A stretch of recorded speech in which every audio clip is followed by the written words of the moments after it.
할렐루야. 하나님의 은혜와 평강이 우리 명절을 계신 여러분들께 모두 함께하기를 원합니다. 서로 좋은 만남을 주셨으니까 옆에 분들한테 인사하시죠. 한 번 더 합시다. 새해 복 많이 받으십시오.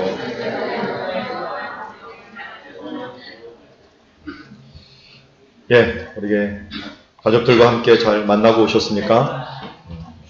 교회가 이제 수요예배도 없고 썰렁한 가운데 지냈지만 여러분들 가정은 또 훈훈한 가운데 좋은 만남이 있었는 줄 압니다. 오늘 최고의 만남이자 최고의 발견이라고 하는 제목을 가지고 하나님의 말씀을 함께 보도록 하겠습니다. 요한복음 말씀 오늘 본문을 보면요, 여러 가지 말씀 중에서 독특한 부분이 많이 나옵니다. 다른 데서는 안 나오는데 많이 나오는 부분이 있는데요. 35절부터 42절 말씀에 보면은 번역하면이라는 말이 3번이나 나옵니다. 번역하면. 요한이 요한복음에서 번역하면이라는 말이 4번 딱 씁니다. 그런데 오늘 여기 본문에서 3번이나 기록해요. 그 외에 마태, 마가, 누가, 요한에서는 마가복음에서 한번 번역하면이라는 말이 3번 나오고 그 외에 요한복음에서 가장 많이 나옵니다. 번역하면이라고 말하는 말들 이면에는 분명히 다른 언어를 썼다라고 하는 것을 알 수가 있어요. 다른 언어. 그래서 예수님 시대 때 오늘 요한복음을 기록한 배경의 언어를 좀 알아야 될 것 같습니다. 요한복음에 보면은 에베소라고 하는 장소에서 요한복음을 쓰게 됩니다.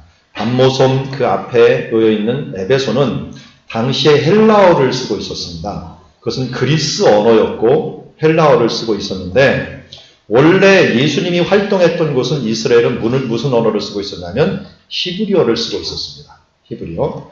그러니까 요한이 그 히브리어를 쓴 그 일들을 가지고 헬라어 세계에게 이것을 소개하려고 하니까 번역하면이라는 말이 자주 나오게 됩니다. 성경은 다 아시는 것이지만 그래도 다시 알려드립니다. 성경은 우리 창세기 출애굽기 갖고 구약은 몇 권 있어요? 39권 있죠? 그리고 신약은 27권. 그래서 39, 27 이렇게 오죠? 총 몇 권입니까? 그래서 66권입니다. 그래서 39, 27, 66권인데 특징은 여러분 우리 한글로 다 되어 있지만 이 구약 성경은 히브리어로 되어 있습니다. 히브리어. 이스라엘 사람들이 썼던 히브리어로 기록되어 있고, 언어는 신약 성경은 뭘로 기록되어 있어요? 헬라어로 기록되어 있어요. 그러니까 이스라엘 사람들 구약에서 히브리어로 기록되었던 것이 있는데 이 신약 세계는 말씀이 세계적으로 퍼지다 보니까 헬라어로서 기록하게 됩니다. 요새 말로 하자면 구약은 우리나라 말로 기록되어 있고 신약은 영어로 기록되어 있다. 이렇게 생각하시면 될 것 같습니다. 세계적인 언어였던 헬라어로 기록이 되어 있습니다. 그런데 사건은 모두 예수님에 관한 사건은 히브리어를 쓰던 배경에서 기록되다 보니까 거기서 나오는 말들 그런 것들을 가끔은 번역을 해줘야 됐습니다. 랍비어라고 얘기하는데 랍비가 뭐지? 그런데 히브리어에서는 아주 자연스러운 것이 다른 데서는 힘드니까 랍비는 번역하면 선생이다 라고 하면서 헬라어로 번역을 해주는 것을 보게 됩니다. 그런데 오늘 본문에서는 또 애매한 언어가 하나가 나옵니다. 이것은 히브리어의 사촌 관계가 있는 아람어입니다. 지금의 수리아 근처에 있던 아람어가 당시에 유행을 하면서 이스라엘까지도 대부분의 사람들이 이 아람어를 사용하게 되었습니다. 그래서 이 히브리어와 아람어가 혼용해서 사용이 됐습니다. 특별히 이스라엘 사람들이 웬만한 단어는 히브리어를 사용했지만 말할 때는 아람어를 사용했습니다. 그런데 히브리어와 아람어는 아주 사촌 관계예요. 조금 먼 다음은 제주도 말은 저는 제주도에 가서 하룻밤 시골에 자다가 뭔가 자기네끼리 얘기하는데 도저히 못 알아듣겠더라고요. 말을 하긴 하는데 뭔지 는, 이것밖에 못 알아듣겠더라고요. 지금은 많이 바뀌었지만 시골에는 아주 그러기 힘든데 그거보다는 덜해요. 아람어하고 히브리어는 굉장히 사촌관계, 경상도 말보다 조금 어렵다 이렇게 생각하십니다. 우리나라 말로. 그만큼 사촌관계이기 때문에 그냥 서로 알아들을 수 있는 언어입니다. 그래서 성경에 기록된 히브리어라고 말하는 것은 대부분 아람어를 이야기를 합니다. 예를 들어서 달리다 쿰, 소녀야 일어나라 라고 할 때는 이건 아람어를 이야기하고요. 오늘 게바라는 말이 있는데요. 게바도 아람어를 이야기합니다. 그러나 이 메시아라든지 그리고 오늘 이름 있죠. 그냥 이름, 시므온, 이런 것들은 다 히브리어로 기록되어 있습니다. 그래서 두 개로 나누는 히브리어와 그리스어, 헬라어가 있는데요. 히브리어로 오늘 나오는 본문 중에 메시아라는 말이 있죠. 메시아는 마시아라는 말에서 나온 말인데, 기름 부음 받은 자라는 뜻이에요. 근데 그것을 그리스, 헬라어로 번역하려니까 헬라어로서 기름 부음 받은 자라는 뜻을 가진 게 뭐냐 그랬더니 크리스토스라는 거예요. 그래서 크리스토스, 그래서 그리스도라는 말로 우리가 번역이 되었다 하는 걸 알 수가 있어요.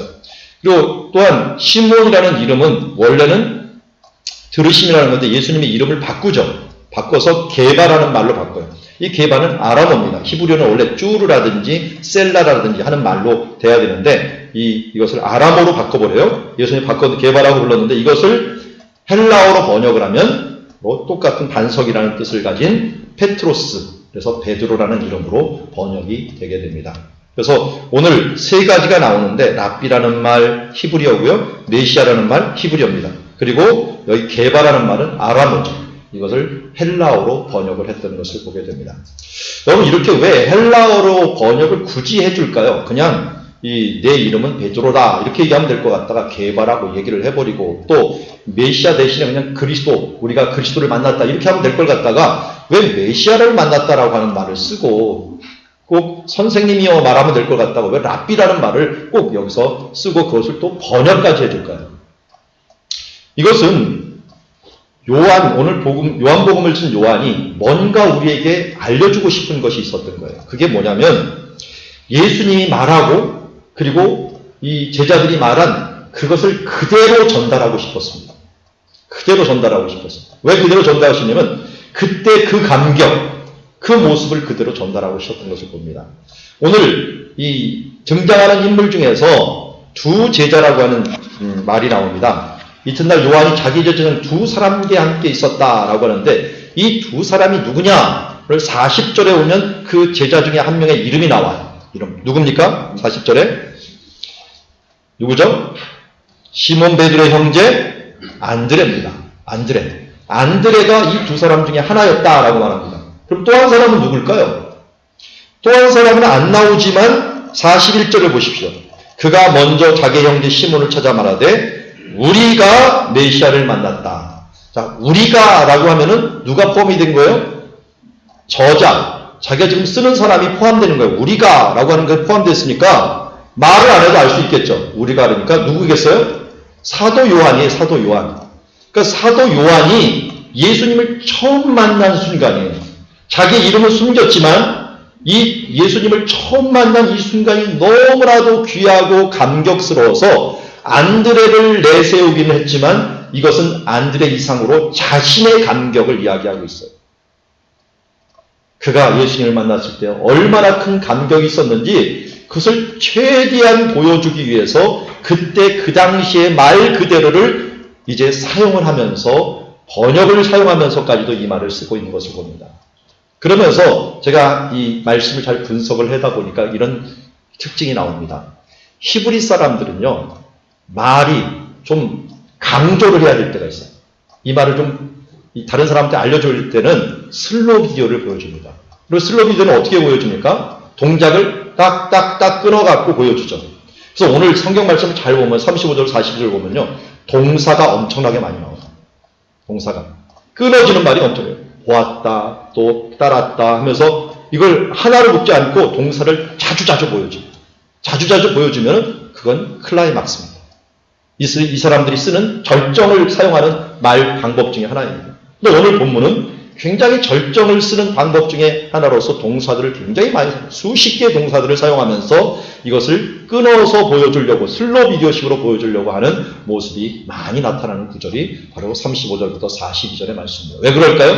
자기가 요한이 예수님을 처음 만난 순간이기 때문에 그분을 처음 만난 그 순간이 얼마나 감격스러웠든지 그것을 어떻게든지 고스란히 우리 다음 보는 사람들에게 전달하고 싶었기 때문에 그 말 그대로 사용하다 보니까 번역하면 이라고 하는 말을 사용하면서까지도 이 말을 쓰고 싶었던 것을 보게 됩니다. 그래서 여러분들이 오늘 이 본문을 볼 때 다른 시각이 아닌 요한이 지금 어떤 감격으로 이것을 쓰고 우리한테 이것을 전해주고 싶어하는 그 애타는 마음들을 우리 함께 받으면서 이 말씀을 보기를 원합니다. 자, 35절을 보시죠. 또 이튿날 요한이 자기 제자 중 두 사람과 함께 섰다라고 합니다. 이튿날이라는 말을 요한복음 1장에서 자주 사용합니다.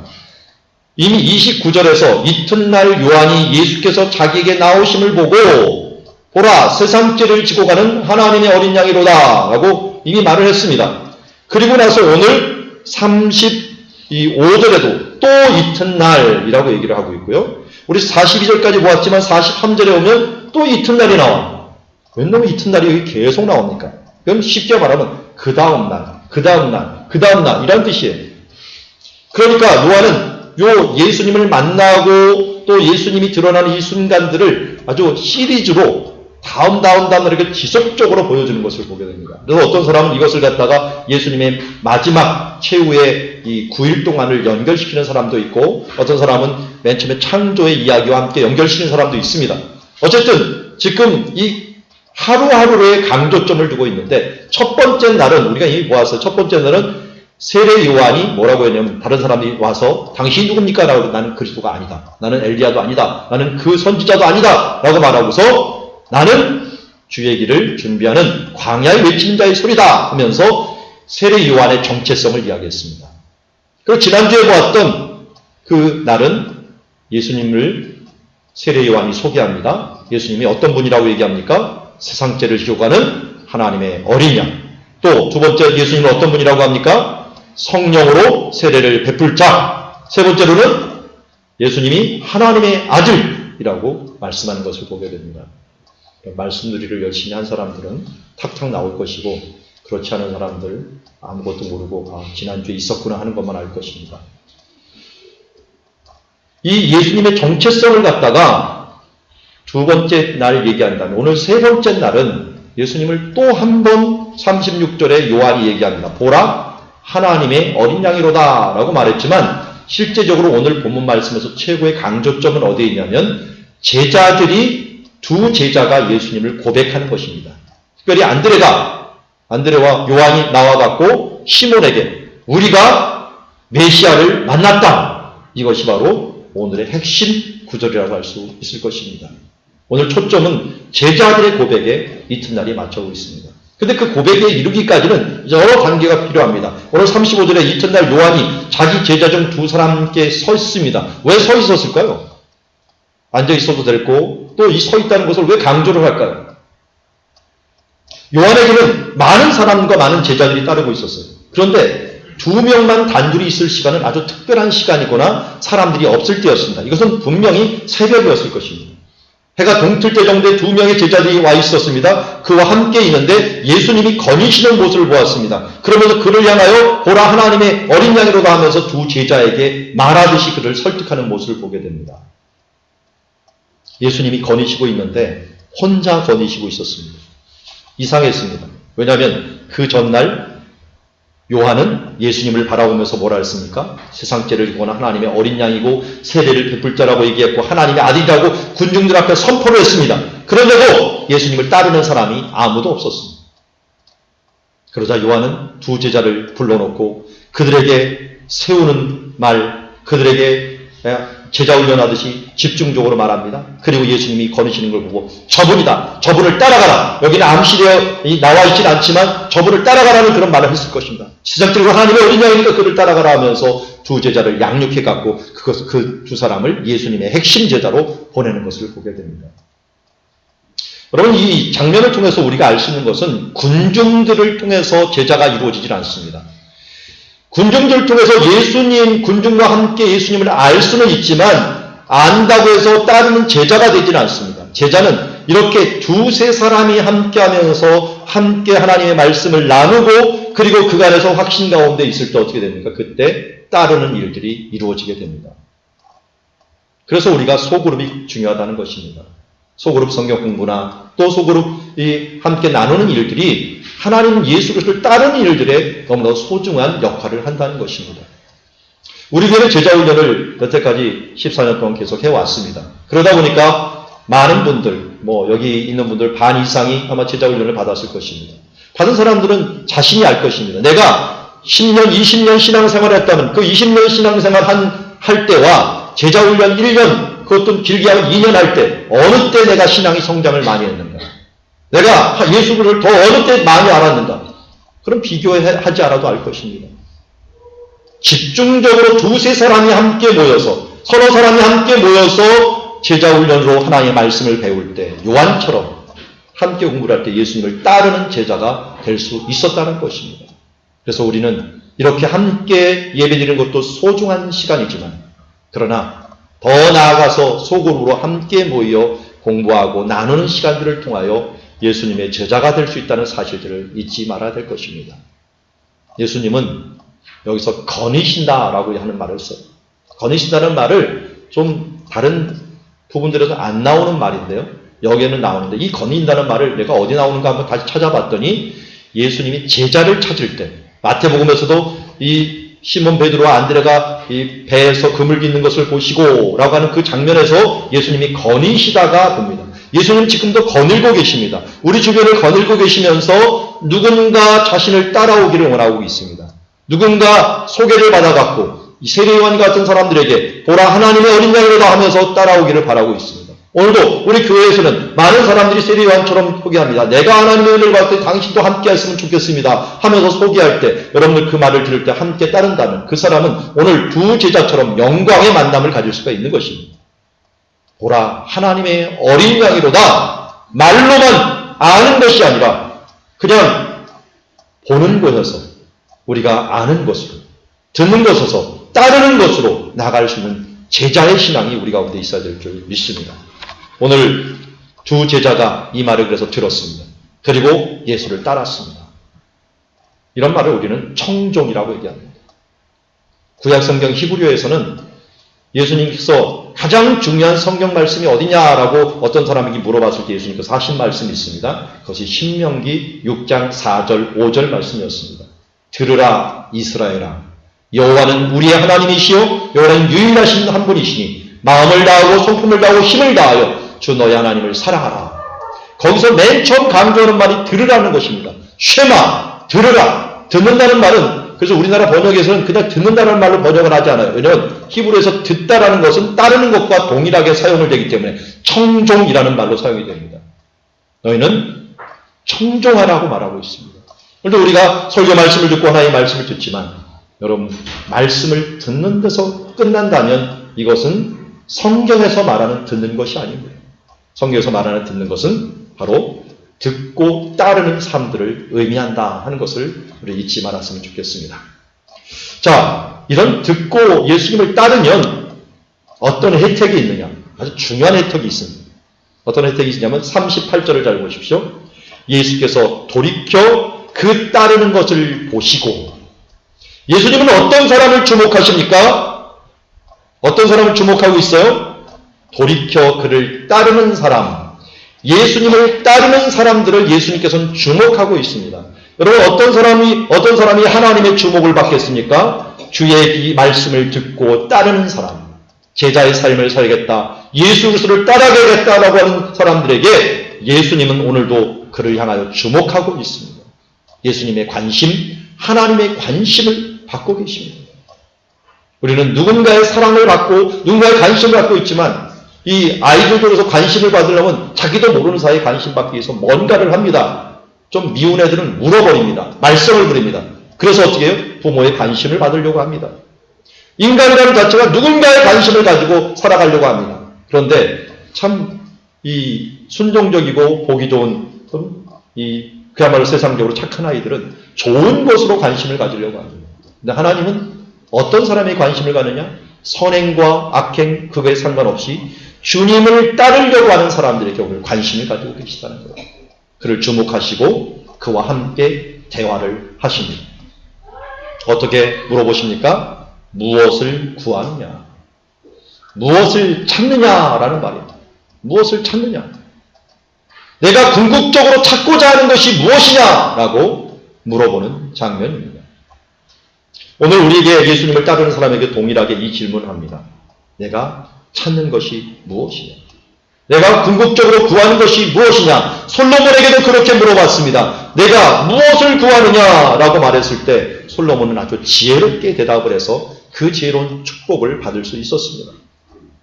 그런데 오늘 우리에게 무엇을 구하느냐 할 때 여러분들 무엇이라고 대답하시겠습니까? 그 중에 하나 요한일서 2장 말씀을 함께 보았으면 좋겠습니다. 요한일서 2장 15절부터 17절 같이 한번 읽어보도록 하겠습니다. 시작. 이 세상이나 세상에 있는 것을 사랑하지 말라. 누구든지 세상을 사랑하면 아버지의 사랑이 그 안에 있지 아니하니 이는 세상에 있는 모든 것이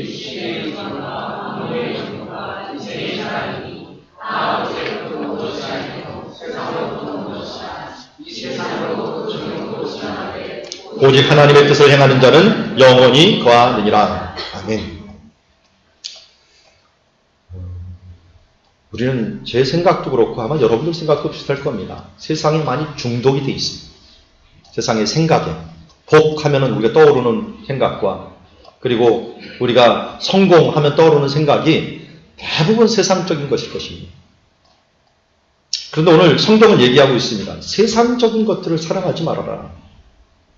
누구든지 세상을 사랑하면 아버지의 사랑이 그 안에 있지 않고 세상에 있는 것이 있는데 육신의 중욕, 먹기에 먹음직하고 안목의 정욕, 보암직하고 이생의 자랑, 슬기롭게 지혜롭게 할 만큼 탐스럽기도 한지라 하와가 가졌던 그 마음과 같은 그 마음을 가지면 어떻게 된다? 17절에 이 세상도 정욕도 지나가되 라고 말합니다. 우리가 잘못된 것을 세상적인 것을 구하면 다 지나간다고 얘기합니다. 다 허무하고 지나간다고 얘기합니다. 여러분들 구하는 것이 무엇입니까? 남자들은 자기도 모르게 일에서 성공하고 싶어 합니다. 그래서 일을 통해서 보람을 느끼고 싶어 합니다. 여자분들, 결혼한 여자분들은 대부분 아마 자녀들을 통해 갖고 보람을 느끼고 싶어 합니다. 자녀들이 잘 돼갖고 보람을 느끼고 싶어 합니다. 또 특별히 이쁜 여자들은 이 피부를 통해 갖고 미모를 통해 갖고 뭔가 승부를 걷고자 합니다. 최근에는 보니까 50, 60 가까이 돼도 관리만 잘하니까 엄청나게 예쁘더라고요. 그런데요, 다 지나갑니다. 65세 넘으면 미모의 평준화가 되더라고요. 다 쭈그러지더라고요. 아무리 관리받아도 안 되더라고요. 여러분, 육신의 것들 다 지나갑니다. 제 선배 중에 한 명이 어느 날 저하고 만나고 얘기한 적이 있는데 제가 제1계당에서 부장까지 지나더니 하는 말이 내가 그때 그렇게 열심히 했는데 퇴직하고 나니까 다 지나간 거 다 헛되다라고 하는 생각을 했어요. 얘기를 하더라고요. 그럼 여러분 남자들이 열심히 일해갖고 뭔가 얻었나 싶었는데 퇴직하면 또 다 끝나는 부분들입니다. 자녀들은 어떨까요? 자녀들은 소망을 가집니다. 내 아이는 특별할 거야. 내 아이는 그래도 이 부모에게 뭔가 큰 보람을 줄 거야 라고 하는 소망을 가지고 키우지만 여러분 대학교 들어가고 직장 얻고 이럴 때가 다 돼가면은 어떻게 할까요? 각기 제 갈 길로 가고 부모는 안중에도 없습니다. 부모와 대화하는 시간 거의 없고요. 자기 먹고 살기에 바쁘느라고 부모를 이용만 하지 섬기는 일들은 거의 찾아보기가 힘듭니다. 여러분들이 그랬잖아요. 다른 사람 말할 거 없어요. 제가 그랬잖아요. 여러분 다 지나갑니다. 세상에 이런 욕심을 부렸던 것들은 다 지나가는데 오늘 성경은 말씀합니다. 그러나 오직 하나님의 뜻을 행하는 자는 영원히 거하느니라. 영원한 것을 추구하라는 거예요. 하나님의 뜻을 구하는 자. 오늘 이 요한이 지금 이 글을 쓸 때는 거의 100세였어요. 100세였는데 자기 인생을 돌아보니까 자기가 가장 감격적이었고 가장 지금 이 중요한 시기가 어디였는가를 바라봤던 요한복음을 쓰면서 오늘 이 순간을 기록하는 것입니다. 이 순간 예수님을 처음 만난 그 순간이 내 인생 내 100세 동안 살아가는 그 인생 동안 가장 중요한 순간이었구나 하면서 뒤돌아오면서 지금 바라봅니다. 그러면서 그때 내가 이 한마디를 했지. 주님 어디 계십니까? 뚱딴지 같은 말 같습니다. 왜냐하면 무엇을 구하느냐 했더니 어디 계십니까? 그건 말이 안 되는 것 같습니다. 그런데 조금만 잘 생각하면 어디 계시느냐가 중요한 것이 아니라 지금 당신이 누구입니까? 라고 물어보는 질문입니다. 왜냐하면 어디 계시라는 것은 그곳에 가서 무엇을 알아보기 위함이었습니다. 오늘 본문에 보니까 예수님께서 그럴 때 이렇게 합니다. 와라! 그리고 봐라! 라고 합니다. 와라는 말은 현재형이고 보라는 말은 미래형이었습니다. 와라 그러면 너는 보게 될 것이다. 그래서 그들은 찾아갔습니다. 가서 계신 데를 보았습니다. 그리고 보는 것이 끝나는 것이 아니라 그날 그와 함께 거하였습니다. 때가 10시쯤 됐다는 말을 강조합니다. 왜 그랬을까요? 이 10시라는 것은 히브리 말로는 시간을 언제부터 시작하면 오전 해 뜰 때부터 시작합니다. 오전 6시 정도부터 시작을 합니다. 근데 10시 정도 되면 오후 4시까지 됐다는 거예요. 좀 전에도 언급했듯이 세례 요한과 한 이 새벽녘에 만나고 있다가 예수님을 만났어요. 그런데 10시가 되었다는 것은 10시간 동안 예수님과 함께 머물렀다는 겁니다. 그때 듣고 묻고 하면서 함께 배우면서 주님을 알아가는 시간을 가졌다는 것입니다. 이게 바로 복된 시간이었고 요한에 있어서 잊지 못할 시간이었다라고 오늘 고백하고 있는 것입니다. 설날 예배지를 다 나눠드렸습니다. 설날 예배지 본문이 뭐였습니까? 시편 1편이었습니다. 1편. 설교 못할까봐 거기다 내용까지 다 적어줘갖고 여러분들 한번 꼭 예배를 드리라고 했는데요. 1편의 1절에 나오는 말씀이에요. 복 있는 사람은 어떤 사람이라고요? 악인의 꾀를 쫓지 아니하고 죄인의 길에 서지 아니하고 오만한 자의 자리에 앉지 아니하고 다 장소적인 개념입니다. 그런 장소에 있지 않고 어떤 장소에 있다는 거예요? 오늘 여러분처럼 여호와의 말씀을 즐거워하여 그 말씀을 주야로 묵상하는 자리. 오늘 요한이 바로 그 제자의 그 자리에 있었던 것입니다. 안드레가 그 자리에 있었던 것입니다. 이게 바로 복된 자리였습니다. 이 복된 자리는 어떤 자리입니까? 사막에서 오아시스가 있는데 그 오아시스 물이 솟아나가고 그 옆에 나무가 심겨져 있습니다. 그것이 시냇가에 심은 나무였습니다. 시냇가에 심은 나무가 이 물을 공급받고 영양분을 공급받아서 어떻게 보면 열매를 맺어갑니다. 철마다 열매를 맺어갑니다. 이 장면을 지금 여기서 행하고 있는 것입니다. 요한은 지금 이 황량한 요단 계곡, 앞에 보이는 지금 배경이 요단 계곡입니다. 이 요단 계곡에 곳곳에 가면 동굴들이 있는데 그 동굴 어딘가에 예수님이 있었던 것 같습니다. 거기에 가서 예수님과 함께 말씀을 10시간 동안 계속 나누다 보니까 뭘 공급받은 거예요? 생명수를 공급받은 겁니다. 그러다 보니 그는 영원히 살찌었고 영원에 그때 감격이 있었던 그 감격이 100세가 된 그때까지도 놓치지 아니하고 기억되면서 그 감격을 오늘 기록하고 있는 것을 보게 됩니다. 근데 요한은 의도적으로 자기를 드러내려고 하지 않았어요. 사실 요한은 예수님의 친척입니다. 친척이에요. 그는 좀 길기 때문에 말씀을 안 드리는데 나중에 1부 예배 때는 말씀을 드렸는데 2부 예배 때는 간단하게 말씀을 드리면 예수님이 십자가에 달리실 때 이모가 쳐다보고 있었는데 이 이모를 다른 요한복음에서는 이모라고 하고 마태복음, 마가복음에서는 세베대의 아들들의 어머니라고 하고 있어. 세베대의 아들들의 어머니가 쳐다보고 있었다라는 말을 합니다. 세베대는 누굽니까? 야고보와 요한의 아버지입니다. 아버지. 그러는 거 보면은 예수님의 이모뻘 되는 사람의 아들들이니까 외사촌들이죠. 외사촌. 요한이 외사촌에 해당합니다. 성경을 잘 보고 족보를 따지다 보면 무슨 드라마 하나 보는 것 같아요. 서로 다 얽히고 설키고 갖고 다 친척끼리 다 뭉쳐있는 그런 모습들처럼 보이게 됩니다. 어쨌든 지금 요한은 자기 친척으로서 자기가 드러내는 것이 아니라 친척이 아닌 안드레를 통해서 드러내려고 합니다. 이 안드레는 어떻게 보면은 저평가된 인물 중에 하나라는 것을 요한은 알았어요. 왜냐하면 그가 너무 알려지지 않다 보니까 그의 이름을 쓰기 위해서 앞에 시몬 베드로의 형제라고 하는 이름을 써버립니다. 그 베드로는 많이 알려졌는데 안드레는 알려지지 않았어요. 그래서 요한은 그런데 이 안드레가 굉장히 중요한 인물이라는 것을 요한복음에서 3번이나 강조를 합니다. 그 이유 중에 하나가 뭐였냐면 오늘 보는 것처럼 베드로를 소개한 사람도 안드레였고 그리고 이 요한복음 1장 44절에 보면 빌립과 안드레, 베드로는 한 동네 사람, 베세다 사람이라고 말하고 있고 요한복음 6장 8절에는 오병이어 기적을 행할 때 오병이어 떡 5개와 물고기 2마리를 그 가진 소년을 데리고 온 사람이 누구냐면 안드레입니다. 그리고 또 요한복음 12장에서 헬라 사람들이 예수님을 알아보려고 예수님이 어떤 사람, 이방인이 예수님을 좀 알려고 하니까 이 사람을 또 중재해갖고 데리고 온 사람이 누구냐면 안드레입니다. 그러니까 안드레는 드러나지 않았어요. 사람들 앞에 드러나진 않아요. 그렇지만 뒤에서 그 드러나는 인물들을 세우는 역할들을 안드레가 하고 있는 것을 보게 됩니다. 베드로를 결국 세우고 이 전면에 등장시켰던 사람이 누구라고요? 바로 안드레였습니다. 사람이라는 뜻을 가지고 있어요. 사람. 그래서 사람은 히브리어로 아담인데요. 아담이라는 뜻을 갖고 있는 사람이 바로 안드레라는 사람이었습니다. 이 사람을 딱 생각하면요. 이 사도들 중에 최고는 베드로를 세운 사람이 안드레인데요. 사도시대 이후에 복음 전파할 때 이 서신서에 사도행전에서 가장 중심적인 인물은 누구였습니까? 바울이었습니다. 바울을 세운 사람은 누구예요? 바울 세운 사람? 바나바죠. 바나바. 이 바나바와 그래서 안드레하고는 굉장히 닮은 점이 보입니다. 아주 비슷한 점. 다 중개자였습니다. 어떻게든지 그를 갖다가 중개하는 사람들을 세우는 역할을 할 수가 있었던 것을 봅니다. 여러분, 우리가 앞장서 갖고 내가 이 일을 할 수는 없어도 앞장선 사람을 세울 수 있는 그런 소개는 누구든지 할 수가 있습니다. 안드레처럼 일할 수는 다 있습니다. 여기 대부분 보면은 한 10분의 1 정도는 빼놓고, 한 10분의 2라고 칩시다. 한 5분의 1 정도는 빼놓고 더 이상 앞장서서 시대를 이끌 만한 인물들은 나이는 안 되는 것 같아요. 이미 나이가 다 찼어요.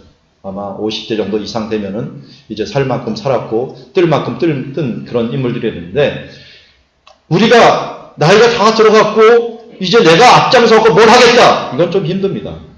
그런데 베드로처럼 바울처럼 그렇게 하진 못해도, 그렇게 체력이 안 되고 힘이 안 돼서 또 성격상 그렇게 못해도 우리 모든 사람이 될 수 있는 사람이 있는데 그건 안드레 같은 사람입니다. 안드레처럼 사람을 세울 수는 있어요. 누군가 데려올 수는 있어요. 그리고 어린아이들을 또 교육하고 그들을 감동을 줄 수는 있어요. 자녀들을 교육을 시킬 수도 있고 교회에서도 교육을 시킬 수도 있고요. 우리가 다른 것을 할 줄 모르지만 안드레처럼 이 어린아이 한 명을 데리고 올 수는 있고요. 이방인거나 한 사람을 데리고 와서 예수님 앞에 나오게 할 수는 있습니다. 오늘 요한은 그런 사람이 귀하다라고 하는 것을 강조하고 있습니다. 오늘 이 시대에는 앞장서서 일하는 사람들보다 어떻게 보면 그 사람을 세우는 역할을 하는 섬기는 사람들이 필요한 시대입니다. 여러분들 모두 우리 교회 안드레와 같은 사람이 되어서 또 서로 세워주며 또 서로를 위하는 아름다운 관계를 통해서 하나님의 나라를 이루어가는 주의 일꾼들이 되기를 주의 이름으로 축원합니다. 그런데 안드레는요, 또 베드로도, 여기 요한은 이때 예수님을 만나긴 했어도요 확신은 가지지 못했어요.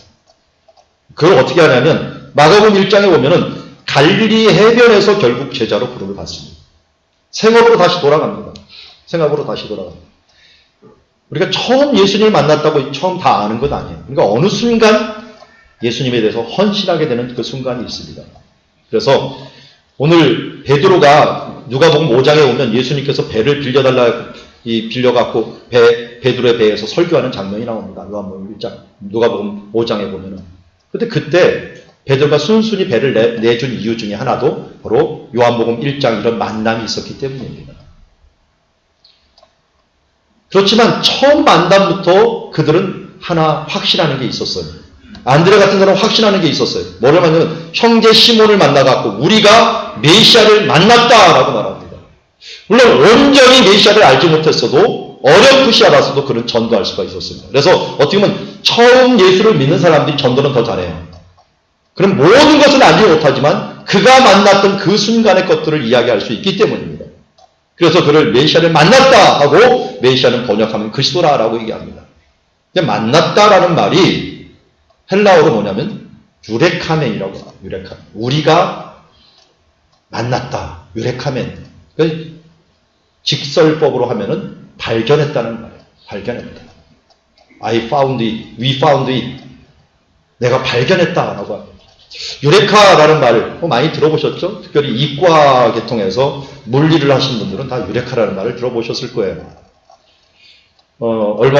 어저께인가요? 그저께죠. 그저께 이 중심상가에 약국을 하나 갈 기회가 왔고 거기서 약품을 사려고 하는데 오른쪽을 쳐다보니까 유레카라고 한글로 크게 써 있더라고요. 유레카. 그랬더니 유레카 수학학원 써 있더라고요. 유레카가 무슨 뜻이냐? 이게 말했다면서 만났다, 발견했다라는 뜻입니다. 그래서 우리가 발견했던 유레카멘이라고 하는 말로 쓰는데요.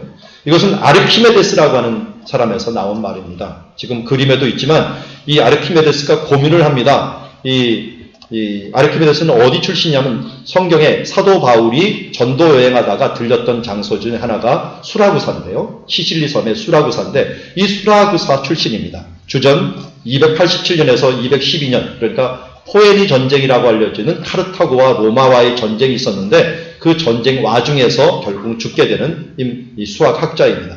또 워낙 수학을 잘하는 이 인물은 우리에게 아주 유명한 아주 중요한 업적들을 남겼죠. 그 중에 하나가 여러분 가장 잘 알고 있는 파이라는 겁니다. 3.14. 원주의를 할 때 반지름 곱하기 반지름 곱하기 3.14 들어보셨죠? 그 3.1자의 그 파이가 이 사람이 발견해낸 것입니다. 그리고 부피를 측정하는 그 부분들을 통해서 유레카를 세우겠는데 그 이유가 지금 아르키메데스가 고민하는 것 중에 하나가 뭐였냐면 왕이 이 명령을 했는데 내가 사흘 안에 내가 준 이 일들을 이루라. 그 일이 뭐였냐면 어떤 세공업자가 금을 줬는데 금을 빼돌려고 거기다 합금을 했다는 거예요. 은을 섞어갖고 이 왕관을 만들었다는데 이 무게를 재봐도 그렇고 모양을 봐도 그렇고 색깔을 봐도 완전히 금인데 다른 사람들이 이 왕한테 제보하기를 얘가 다른 걸 섞었습니다. 근데 알 길이 없는 거예요. 색깔도 금이죠. 무게도 금이죠. 이 도저히 이거 알 수가 없으니까 이걸 어떻게 하냐 그랬고 이 아르키메데스한테 네가 알아내라. 해갖고 이거를 알아내라. 근데 아르키메데스가 아무리 고민을 해봐도 답이 안 나왔어. 그래서 너무 힘들어갖고 이제 목욕을 하겠다 목욕탕에 싹 들어갔는데 목욕탕에 딱 들어가는 그 순간 그 욕조에서 물이 확 솟아나는 것을 보고 그때 아이들을 얻게 됩니다. 무슨 아이들냐면 물질마다 밀도가 틀리다라는 거예요. 그래서 똑같은 무게라도 부피가 틀리다는 거예요. 부피가. 그래서 두 개를 합금으로 된 거하고 순금으로 된 걸 넣어놨더니 부피가 틀리는 바람에 물이 넘쳐나는 게 틀렸다. 그걸 가지고 이제 가짜와 진짜를 발견했다. 그래서 그때 이 목욕통에 들어갔다 물이 확 넘치는 것을 보고 그 원리를 찾아갖고 유레카라는 말을 외쳤다. 그래서 그 유레카에서 했고 그 뒤에 너무 기뻐갖고 이 시내를 갖다 빨가벗고 뛰었다라고 하는 말이 있다는데 그건 좀 꾸며낸 말인 것 같기도 하고요. 어쨌든 이 고민 속에서 발견한 기쁨을 이야기할 때 유레카라는 말을 쓰게 됩니다. 그런데 오늘 그 말을 여기 정확히 사용하고 있어요. 요한과 안드레가 우리가 그렇게 찾고 찾았던 그렇게 기대하고 그렇게 우리가 사모했던 그분을 유레카했다라고 하면서 외치는 겁니다. 유레카는 우리가 발견했다. 그분이 누구예요? 그분이 나의 구세주요. 나를 구원하고 내 모든 문제나 나의 모든 영원한 문제들을 해결할 수 있는 메시아를 만났다. 메시아는 기름 부음 받은 자로서 우리가 예전에 왕과 제사장과 선지자의 기름 부음을 받았는데 이 말은 조금씩 변화해갖고 자기의 모든 것들을 해결할 수 있는 그 구원자를 말할 때 메시아라는 말로 사용이 되었습니다. 어쨌든 이 모든 것들을 해결할 수 있는 그분을 우리가 만났다 하면서 외치는 그 모습들을 통해서 이 요한이 얼마나 큰 감격을 그 가운데 가졌는가를 우리가 볼 수가 있습니다. 그리고 그 감격은 그냥 끝나지 않았습니다. 그것을 또 다른 사람에게 전했습니다. 제가 고등학교 때였어요. 고등학교 때 저희 형님이 CCC에서 활동을 하고 있었는데 갑자기 무슨 스티커를 가져오더라고요. 스티커를 가져오더니 이 스티커를 가져와갖고 이 전봇대고 뭐고 막 붙이는 거예요. 지금 요거가 똑같은 거야. 제가 기억을 해놨는데 나는 찾았네. 그리고 영어로도 I found it 해갖고 이걸 갖다가 막 게시판이고 막 다 붙이고 다니는 거예요. 이때 아마 큰 전도대회가 아마 있었던 것 같아요. 전도회가 있었는데 저는 이걸 보면서 이게 대체 왜 붙이나? 나는 찾았네. I found it 이거 왜 붙이지? 라고 했는데 어느 순간 그 다음 주가 한 2주 정도 지났나요? 그때 형님이 또 하나 스티커를 가져오더라고요. 이걸 붙이더라고요. 새 생명 예수. 새 생명 예수. New Life Jesus 하면서 이걸 또 막 붙여나가는 것을 보았습니다. 이게 바로 유레카맨입니다. 유레카. 여러분들 우리들의 최고의 발견이 무엇입니까? 여러분 인생 가운데 요한처럼 100년이 지난 다음에 뒤돌아보건대 여러분 가운데 가장 큰 만남, 최고의 발견이 무엇입니까? 아르키메데스처럼 부력을 통해서 하는 그런 원리를 발견한 것이 우리의 최고의 만남일까요? 여러분 천국 가면 우리는 알게 될 것입니다. 아니 이미 복음을 통하여 요한을 통하여 우리는 알게 됩니다. 예수님을 만나는 것. 예수님을 알게 된 것. 예수님의 복음을 듣고 그분을 따르게 된 그것이야말로 우리의 최고의 복 중의 복이요. 또 이것이 우리의 유레카의 순간이라는 것을 우리는 잊지 말아야 될 것입니다. 요한이 그 감격을 잊지 않으면서 오늘도 박진감 넘치게 이것을 적은 것처럼 오늘도 우리가 그 요한의 마음, 요한의 신앙들을 다시 한번 묵상하면서 내 인생 가운데서 최고의 만남은 예수님이 나를 찾아오신 것이요, 또 내가 그분을 만난 것이요, 그분을 나의 주, 나의 하나님으로 모신 그 순간이 바로 이렇게 예수 그리스도를 믿고 이 자리에 나와서 주님을 찬양하며 주님과 함께하는 순간이 우리의 가장 복 있는 순간이요, 이것이야말로 최고의 만남 유레카의 순간이라는 것을 깨닫고 오늘도 감사하며 찬양하는 주님의 자녀들이 되기를 원합니다. 안드레는 또 요한은 이 유레카의 감격을 가지고 어디로 나갑니까? 바로 형제를 찾습니다. 가까운 친족을 찾습니다. 누구인가 알리고 싶었습니다.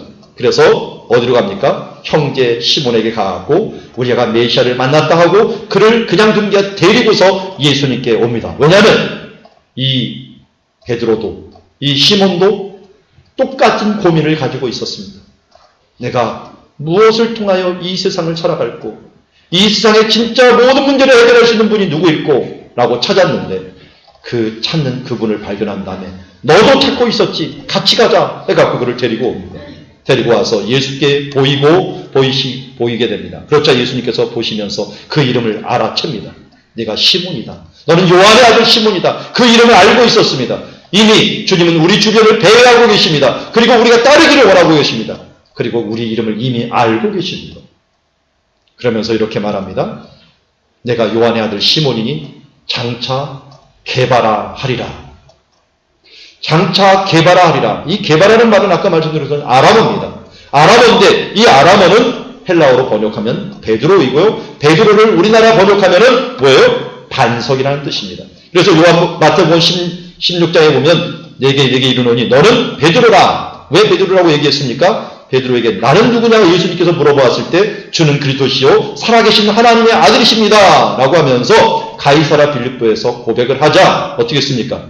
바로 너는 베드로라. 내가 이 반석에 너는 여기 있는 반석과 같은 존재이다 라고 얘기합니다. 내 신앙 고백이 특별히 반석이 될 것이고 내 교회를 그 반석이라고 명명한 그 고백 위에 내 교회를 세울 것이니 음부의 권세가 이기지 못할 것이다 라고 하면서 베드로를 든든한 반석이라는 이름으로 해주었습니다. 베드로는 이름값을 했을까요? 초창기는 못했습니다. 왜냐하면 든든한 반석, 견고함이 있어야 되는데 베드로는 이 믿음은 있었어요. 그래서 예수님이 저기서 물 위에서 걸어오니까 주님이라면 나도 걷게 하십시오 하면서 뛰어내렸습니다. 걸었는데 몇 갈절 걸었는데 어떻게 했어요? 바로 마음이 변해갖고 옆을 쳐다봅니다. 쳐다보면서 이 무서운 바람 때문에 의심이 더 쑥쑥쑥 빠져들어갑니다. 견고하지 못했습니다. 아주 절정에 이른 사건이 하나가 있었죠. 예수님 앞에 다른 사람은 다 부인할지라도 나는 절대로 예수님을 부인하지 않겠습니다 라고 말했습니다. 그런데 조금 있다가 여자 종 앞에서조차도 어떻게 합니까? 나는 예수님을 모른다 저주하고 막 하면서 막 발광하면서 결국은 난 모른다 3번이나 부인했습니다. 그러다 조금 있다 닭이 우니까 어떻게 했어요? 헷가닥도 변해갖고 아이고 예수님 드디어 예수님을 또 모른다고 부인했군요 하면서 또 마음이 변해버렸어요. 이건 베드로의 이름값을 못해요. 견고한 반석이 되라 했는데 이건 웬걸요 이리 변했다 저리 변했다 하는 모습을 보게 됩니다. 그러면 성령을 받고 나서는 좀 괜찮을까요? 아니에요. 또 갈라디아서에 보면은 안디옥에 가서 식사를 하고 있는데 이방인들하고 식사를 해요. 이방인들 다 예수 믿는 사람이니까 괜찮다 해서 식사를 했어요. 그래서 저기 예루살렘에서 바리새인들이 와갖고 옵니다. 바리새인들은 이방인들과 식사하는 것을 굉장히 싫어하는 사람들이에요. 그러니까 어떻게 해요? 그 사람들이 오니까 슬금 또 피해버립니다. 아니 사도가 자기 입으로 모두 구원받는 하나님의 자녀라고 해놓고서 또 다른 사람이니까 눈치 보고서 또 피하는 모습을 보면서 바울한테 또 한참 구정을 받습니다. 후배도 한참 후배한테 내가 왜 하나님을 믿는다고 하면서 이렇게 행하느냐 하면서 또 마음이 헷가닥 변해갖고 또 이 망신을 당하게 됩니다. 그러나 베드로는 이런 과정들을 겪었지만 마지막에는 아주 최고의 반석과 같은 믿음으로 장식을 합니다. 우리가 잘 알듯이 코어바디스라고 하는 말을 알고 있습니다. 로마에 가서 복음을 전하다가 베드로가 복음을 전하다가 어떻게 됐습니까? 거기서 큰 박해가 오니까 사람들이 베드로를 밀어갖고 어디든지 피신을 해야 됩니다. 보냅니다. 그럴 때 베드로가 피신하기 위해서 가는 중에 예수님께서 로마로 가는 장면들을 보게 됩니다. 주여 어디로 가시나이까? 꼬바디스 도미니 어디로 가십니까? 라고 말할 때 내가 너를 위해서 대신해서 죽으러 간다는 그런 환상을 보고서 그는 다시 로마로 향합니다.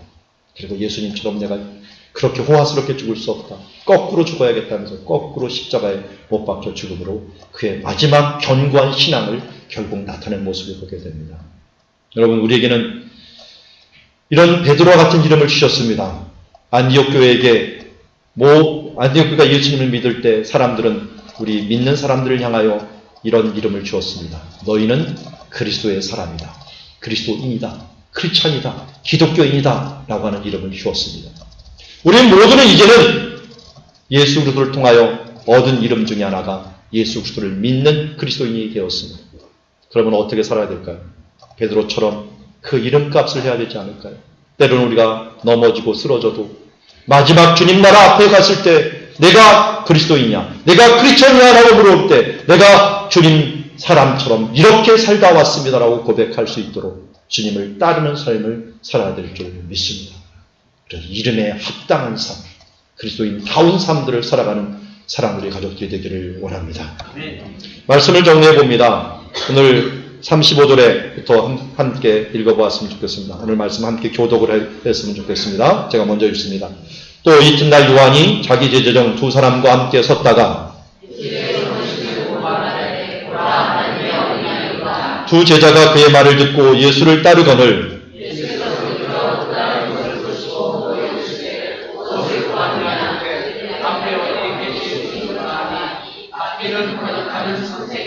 예수께서 이르시되 와서 보라. 그러므로 그들이 가서 계신 데를 보고 그날 함께 거하니 때가 10시쯤 되었더라.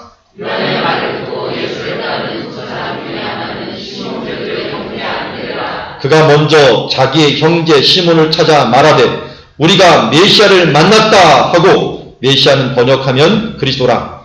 그리고 예수께서 오니 예수께서 보시고 이르시되 내가 요한의 아들 시몬이니 장차 게바라 하리라 하시니라. 게바는 번역하면 베드로라. 아멘.